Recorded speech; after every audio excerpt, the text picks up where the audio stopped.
Hello everyone. Welcome back to my channel. Now, before I even start, I want to thank everyone that's been subscribing. Thank you for those nice comments. I really appreciate them. I always love to hear your comments on what you guys think about these vehicles, what you guys have, what you guys own. Now, going back to the car that we have for you right now. This is a 143 scale Skoda Fabia.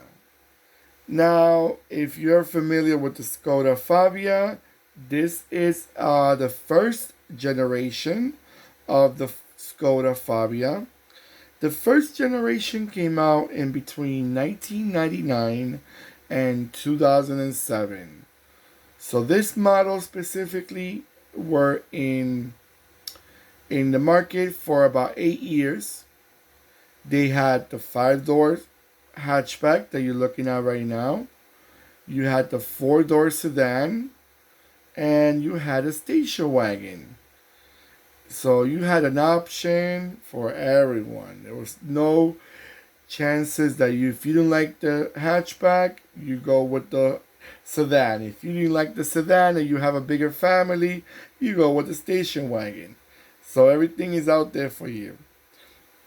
By the way, guys, this car were mainly made in the Czech Republic, but they had other assembly lines. I had another assembly line in Poland, in Bosnia and Herzegovina. They had another assembly line in Kenya. They had another one in Ukraine and another one in Russia. So again, this car cater a lot the Eastern European market, but this car was sold in all around Europe. This car is when Skoda came back to life. After Volkswagen bought them, they remodeled, they share engines with Volkswagen, they share a lot of parts with Volkswagen. So that's when these cars came back to life. People started trusting Skoda again. The same thing that happened more or less to Seat, the Spanish brand, happened to Skoda. But specifically, Skoda didn't have a very good reputation.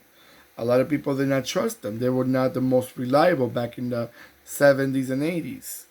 They were considered quote unquote cheap cars. They were considered the low end of the market, like with Lada, Skoda. There was Sastava, I think it was called, another brand, and there was a few others. And they were Audacia. They were called like the low end brands. But Skoda nowadays, they are as good, and they come out with some nice looking cars as the other brands do, which I'm glad that Volkswagen gave them the opportunity to blossom and show that they can do it also. That's good. Now this is like I said, this is a 5 door hatchback. It's very cute. Um, Throughout the process of the 8 year run, they restyled it very little, but very little touches here and there. Something not too different from the regular one, but let me tell you, I like this model. It reminds me a lot of the Volkswagen parts that they're talking about because you can see it especially in their example, the shape. The shape, it reminds me a bit of the Polo with the Golf, a mix of it.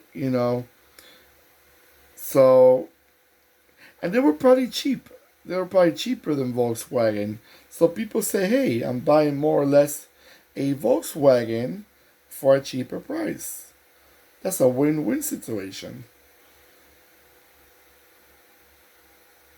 And by the way, they came with small engines. They were 4 cylinders. They were not very they were not very fast. But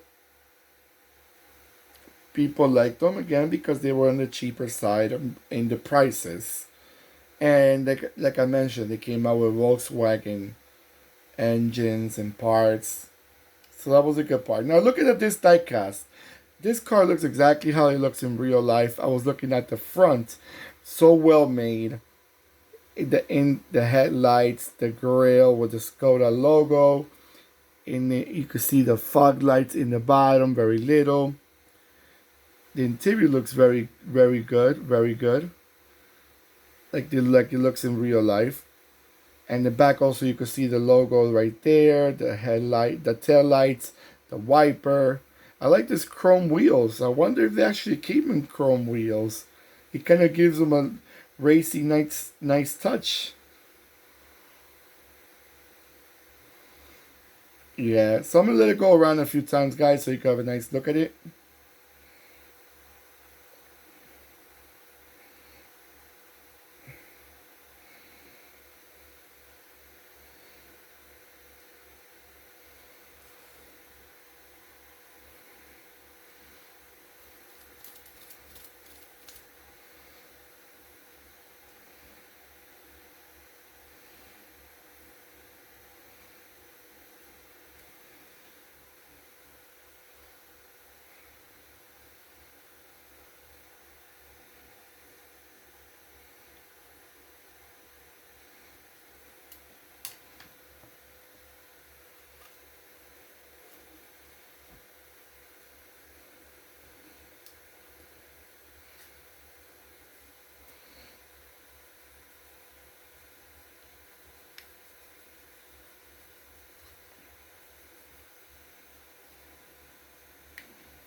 All right, guys. So, what do you guys think about these Eastern European cars that came back to life?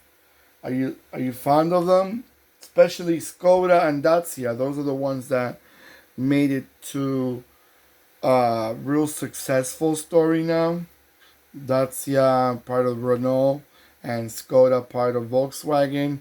They both came out with their lower end cars back in the days, and now they stand out to being a reliable little cars. Let me know what you guys think about all these cars, guys.